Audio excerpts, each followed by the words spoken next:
right. The week where, hey everybody, this is the first week that Bam is getting a little spice in their veins, except for Mr. East Coast Blues.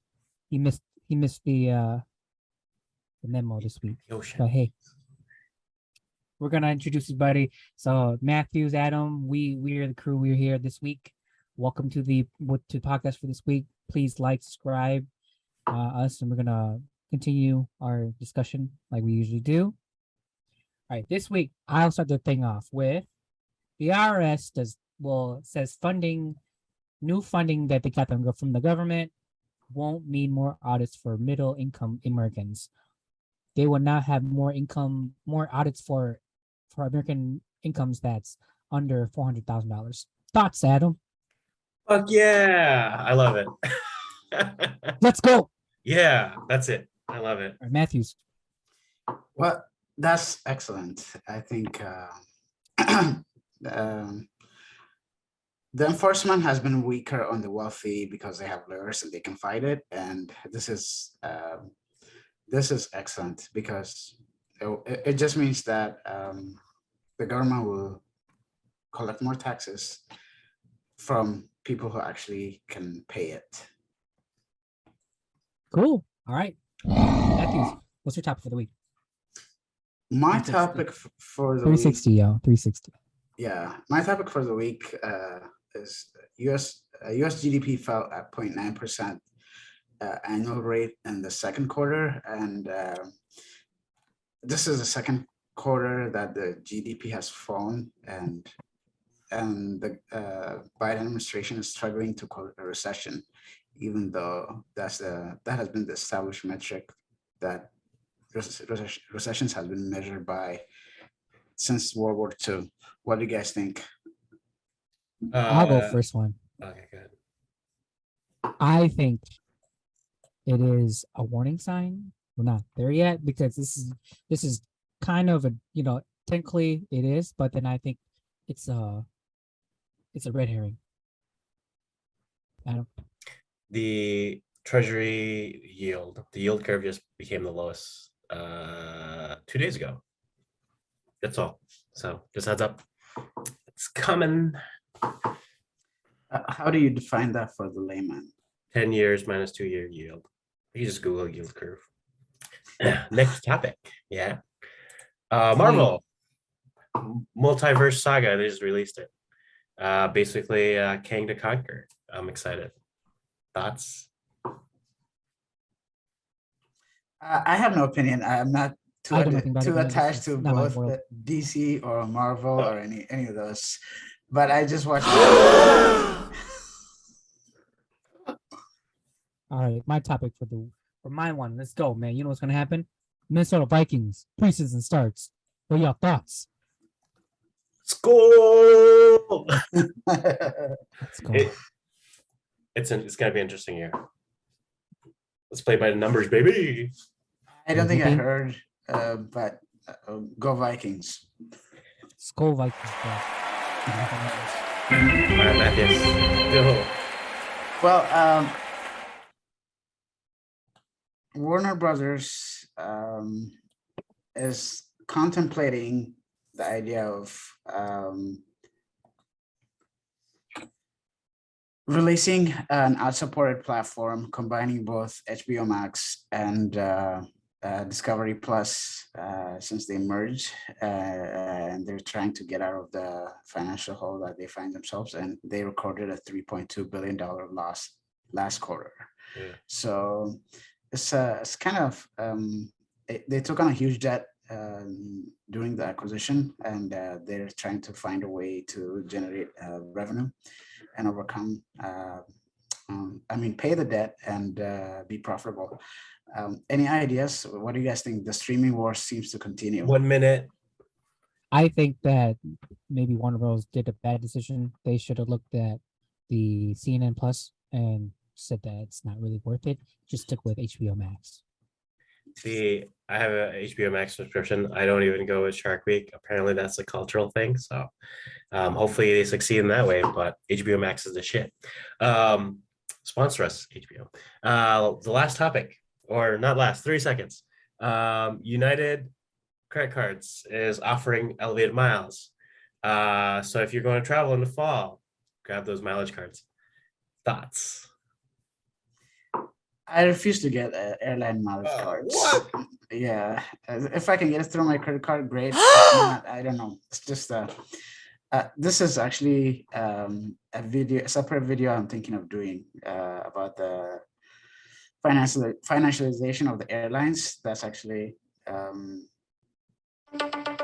yeah. Anyway, All right, B, you got the last Ooh, thought. Michael Knight. Ooh, I like that.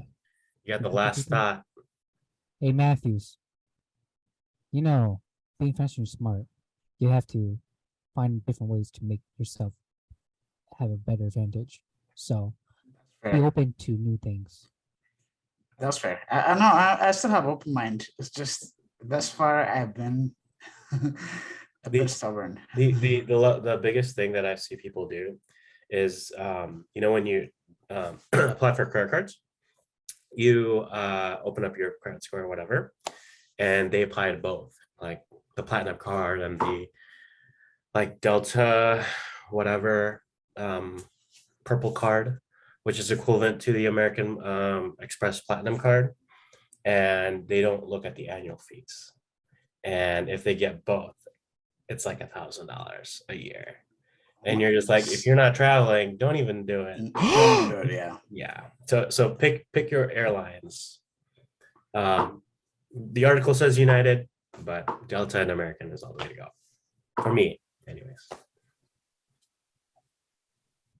Hi, everybody. Now we're gonna go into our main topics of the week. My main topic for this week is the crypto market has crashed. However,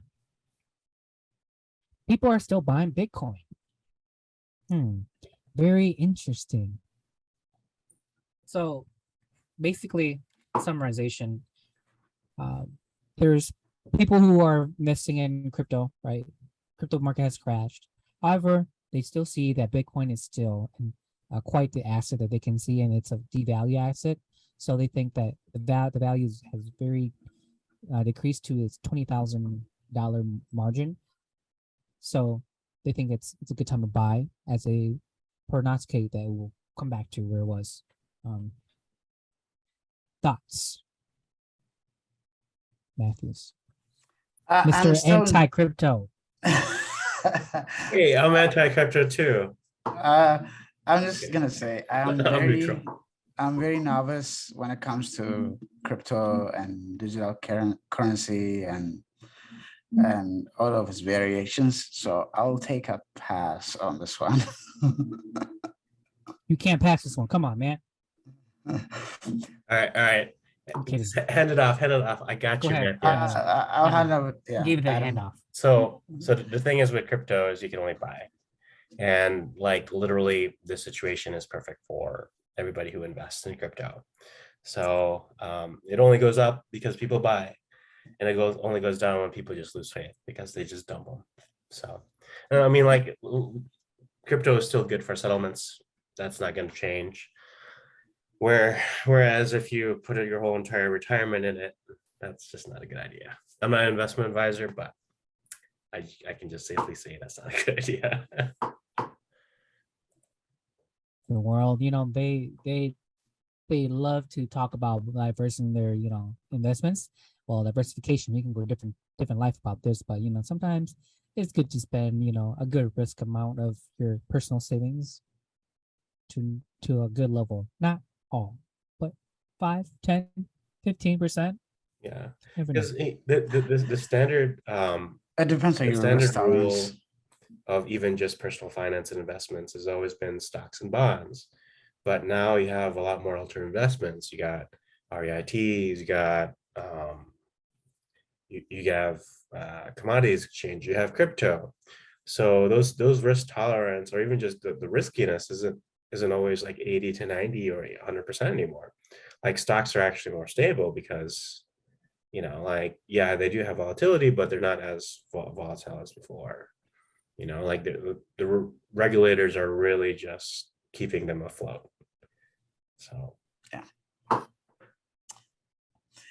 My topic for the week is that Exxon, Shell, and Chevron just reported record profits on high energy prices. They're immensely benefiting from the current high energy prices.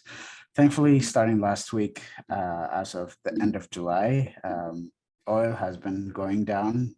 I believe it was around 90 today. But nonetheless, they're immensely benefiting from the high energy prices here in the West.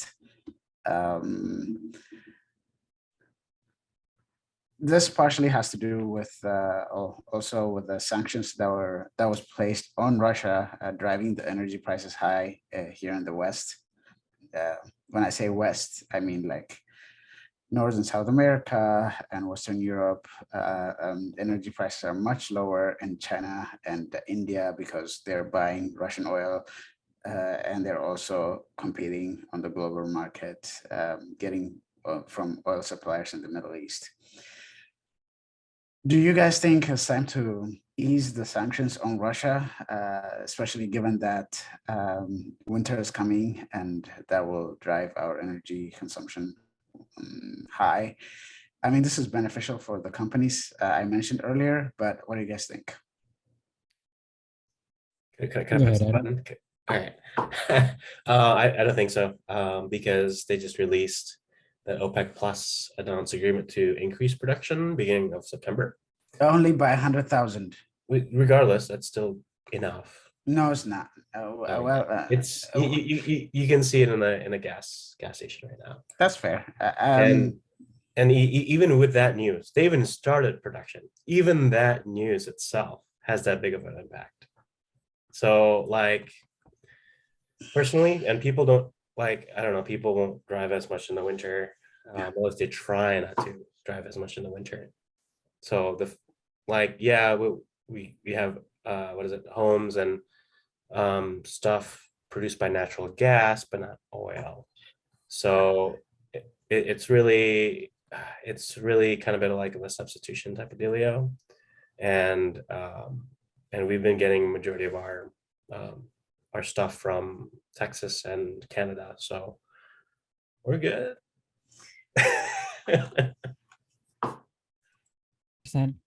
You're muted. I'm not muted, bro. Can you hear me? Okay, yeah, I can hear you now. Okay, man, America only has like 3 to 5% before the war. So everything else, Mexico, Canada, we had a lot importing from Canada for natural gas and oil. So we do, like Adam said, America, we're good, America.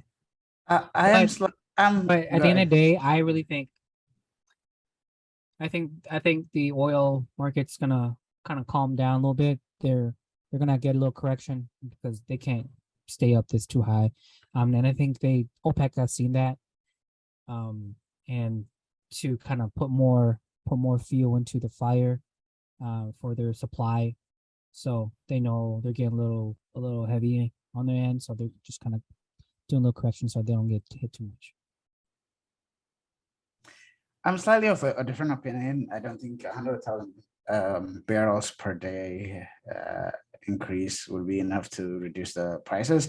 But I think the Biden administration has done something excellent to reduce the speculation in the market, and that has already allowed a 40-cent per gallon reduction at the pump. And I think if the administration can continue on the stabilization effort that they have embarked on, I think that might help the average consumer.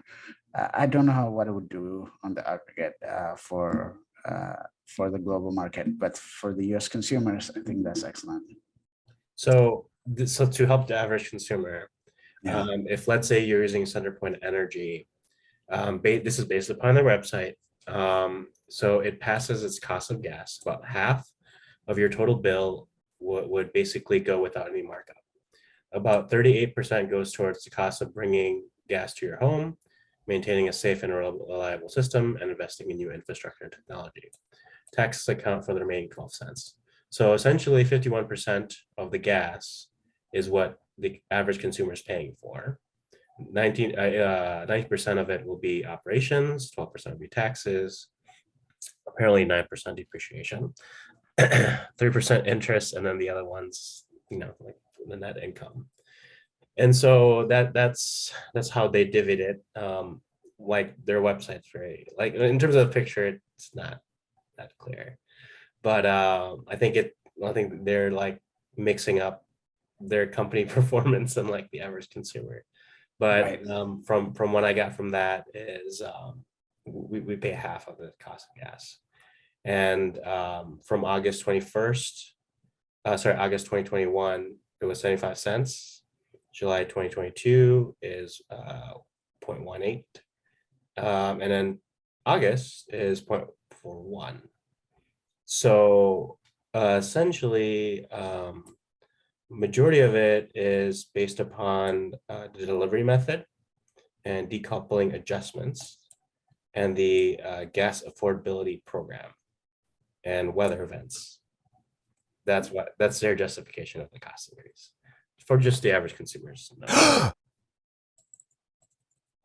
No. Those are nice informations that were provided to clarify some of the cost breakdowns. All right, Adam, your All turn. right.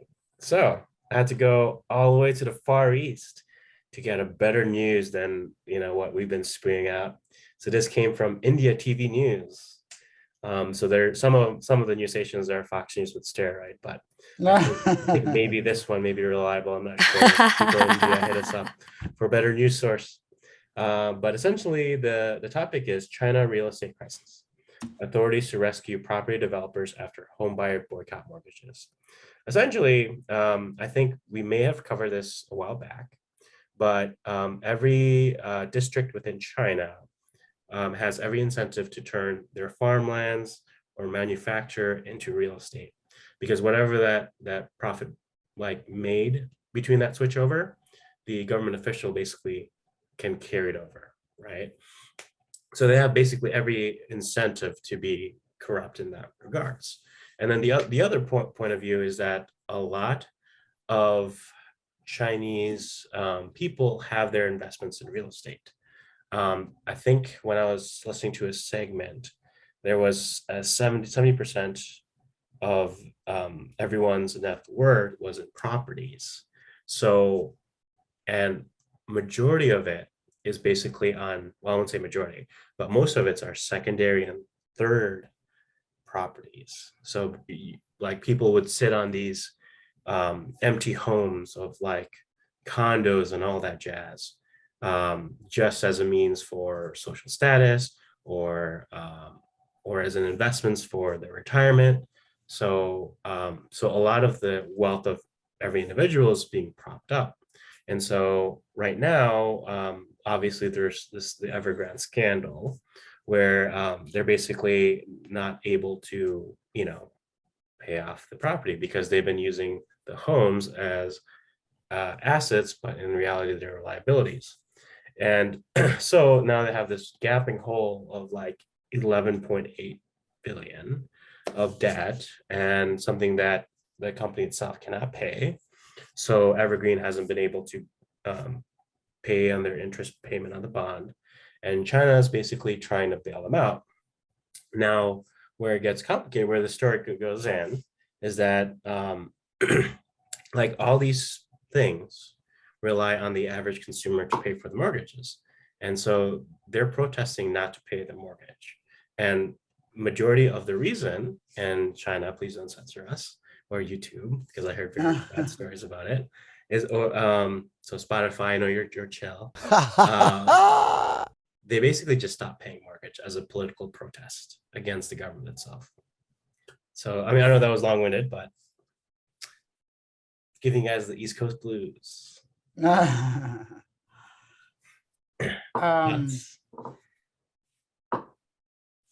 Hey, Matthews.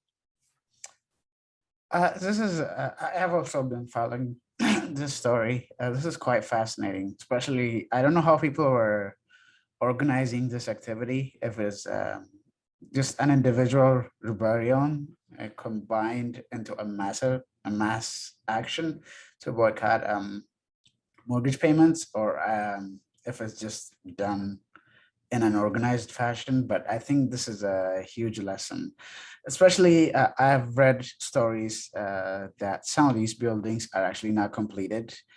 And that's why a lot of the home buyers are refusing to pay those mortgages, and the real estate developers mark them as all completed and expect the mortgage payment to start on it. But the homeowners who purchased it see that it's not completed, so they say, no, we're not going to pay it.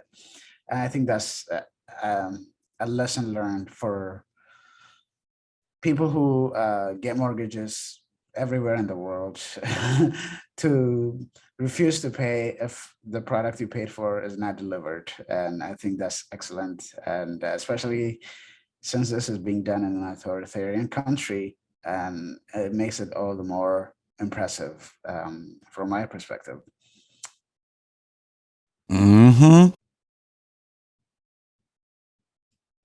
This looks like a kind of like a, what a social, not trying to get political, but a social strike, not strike, social boycott. What is boycott? I can't think of the word right now. I'm going blank. Civil Protest. disobedience of Social sorts. protest. Social Social protest. Protest. Yeah. Social Yeah. protest. A social protest, from the masses of their citizens. As you saw, as we all see, it's very hard to kind of protest in a monarch kind of dictatorship country owned by the man himself. But it shows how the power of millions, billions of people in a country, what they can do together financially that can shake their own economy by staying together. Especially like what Matthew said too. A lot of these properties are not completely built, so why are they paying something when it's not built? It makes no sense. It's like basic product development. You give them a product to buy, but then they can't even use the product, so why should they even pay for it? It makes no sense. They think that they have the power to just give to them, like, hey, it's a loan, you're ready, you got to pay for it no matter what. But with this social protest, it did show that they had the power, and then it shows a big risk that you can't just do that to your citizens of your own country. There will be consequences. So Yeah. And to just do the parallel, I just kind of realized this right now, is that China is still in COVID lockdown, right? I mean, some parts of the territory, regions and all that. And just like what we had, is that there's this lingering cultural thing that always irks us. And I think for China, it's this. It's the notion of how wealth and private property, which is kind of ironic because they're a communist country. Uh, it shouldn't play in their culture, right? Well, like for us, it was police brutality and racial injustice. And China could be, the fact is they don't like private property. I don't know, like I'm not too entwined with the people there, so so this must be like people are just so fully contained by COVID that they're just, this is their way of taking outrage. Ooh, time's up. Okay, I just wanna say from one last thought. This may actually have a boomerang effect here in the States, because there are a lot of pension funds that have invested in real estate developments in China, just to diversify some of their portfolio. It's not clear as to how big or how small or component that is, but it definitely will have an impact here, especially for people who are retiring soon, or we're expecting to retire soon and have pension funds. Back to you. Yeah, there's like a statistics of So that. last thoughts. Oh no, for that article, Oh, the China developers, it looks like they only delivered only 60% of the homes pre-sold from 2013 to 2020. We're not even counting 21 to 22. So So 40% is not done. yes, yeah. that's crazy. Is it they're unable to pay? Yeah. Like Wow. Evergrande or the developers, and it's not just Evergrande. Evergrande is the big guy who did it. Every other like Chinese developers, they're basically using this scheme. So, but That's crazy. But yeah, It's like a loophole that they have to kind of tie up. I can't imagine 40% of houses built in the States not being complete and people being expected to pay mortgage well, on that.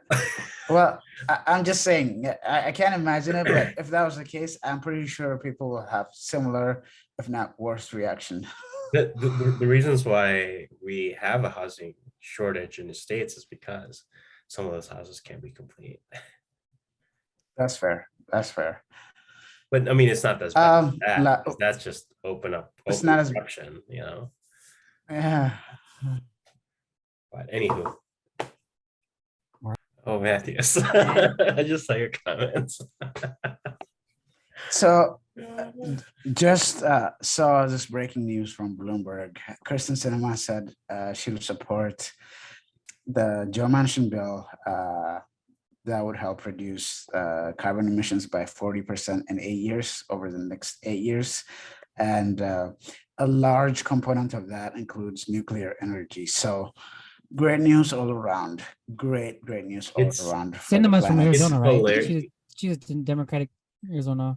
Yeah, she's Senator, right? yeah, and she opposed it at first, not opposed it, but she has stated because of the carried interest rate. I mean, the carried interest loophole being closed, that was supposed to generate about $14 billion, and they just let her have that, and now she said she'll support this bill, and I think this is amazing news for Hey, for This is why the country's run when's by. election Hold on. again? Hold on, give me a sec. Adam, give me a sec. This is why the country's run by Joe Manchin, not Joe Biden. Oh. Yeah. President Joe I am Manchin. hella surprised that bill came from Yeah. Manchin. I know we So- don't try to talk politics, but Smart. But this is whole country there. I think he need that. I think they need this little win. I think they did it on purpose. So For the that it'll- midterms, good yeah. for midterms. They had to do something. They had to do something. Yeah. Oh, So if there's this little window about politics, the PACT Act just got passed, right? I But- was gonna talk about that, but there was just The not freaking time. turnaround, like some veterans actually committed suicide.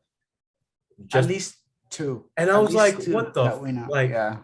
like no, not the suicide, but the fact is like these guys, they hold so much power and they just waste it on just gimmicks and Stupid stuff. Yeah. You know, it's interesting. Yeah. They supported it couple months ago, and boom, they just Yeah. flipped to 360. Yeah. Forgot that senator's name, but he flipped 360. What Yeah. happened to being supported to your own troops? and then like and these guys they follow their little cliques and then that's what happens when we go, was it party over politics or something like that? Whatever the saying goes. That's why John Yeah. Stewart, I feel like he's a very good advocate for this. Oh, He I went fucking to love John he went Stewart. to every station and blew it up. I've never seen anyone move that many people by shaming them that quickly. Like John Stewart. John Stewart's a guy, man. I know. He's If the guy. I can meet him for a third time, I would want to give him a hug again. Yeah. So the Kristen Cinema support is a big news, you guys, and that will also reduce deficit for all the financial news pinheads, and that's actually good news for the average American because that means we won't have to pay more in interest over the long run. So I think overall this is really good. And I forgot the electric vehicle subsidies. That's also in it. Tesla's gonna share all that away Oh my or goodness. just profits. Yeah. Let's see if Ford get a So little don't bit buy from that, you know. Teslas. Let's see if You Ford won't get a see little that bit from their little electric votes. incentive. you guys, we can talk about this next week, but this is excellent news. It has climate, it has nuclear, as you mentioned, it has um, deficit reduction. I'm a little bit of a financial, fiscal conservative when it comes to that kind of stuff because, like, if the the amount of debt the U.S. government currently has, it's just crazy, and that what that means is just we're gonna pay more in interest. And I don't know what that would mean for the future of like the social spending that the country still has, like social security and stuff, and more people are living longer, and it's not good news. But I think the deficit reduction they started now, I think will help. It's just like you have to take half wins. It's not all wins, like half wins, and then maybe next year you can do something more. Yeah. So this is great. All right. Well, we're gonna now transition off to closing thoughts of the week. Matthews, what you got for us? My closing thoughts of the week revolves around the real estate market as my pain point personally, as it is for a lot of people. Zillow says they're seeing slow in the demand for ads and housing downturn due to high borrowing costs, and yeah, I give it a thumbs up as well. And and as a company themselves, they're cutting their advertising costs to make up for some of the losses they had last quarter. And I think overall, the housing market was exorbitantly overpriced for a long time, and I think this is a good news that is finally coming down. And hopefully, this gives some negotiating room for new home buyers, first-time home buyers, or people who are thinking about buying their own um, rental property or etc. That's just my final thought.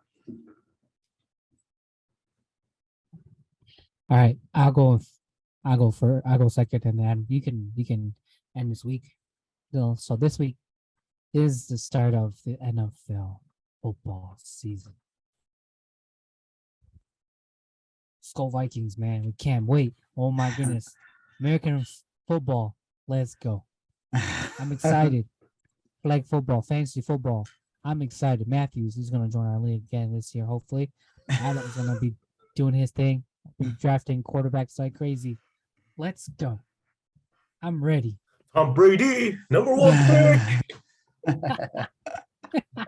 So this week, how I like, we're seeing a lot of bad news in business right now these days. People's pensions are going down. People whose 401k is going down. The economy is going crazy. Gas prices going up. There will be those small wins like that one person who won the 1 billion Mega Million ticket. There's small wins like that in life. Don't get so wrapped up in the negative. Be happy. Stay mentally calm. Focus on your mental health, and stay good. It's okay not to be good, but it's okay to reflect and say, hey, we can work on some things, and say today's not a good day, but tomorrow will be better.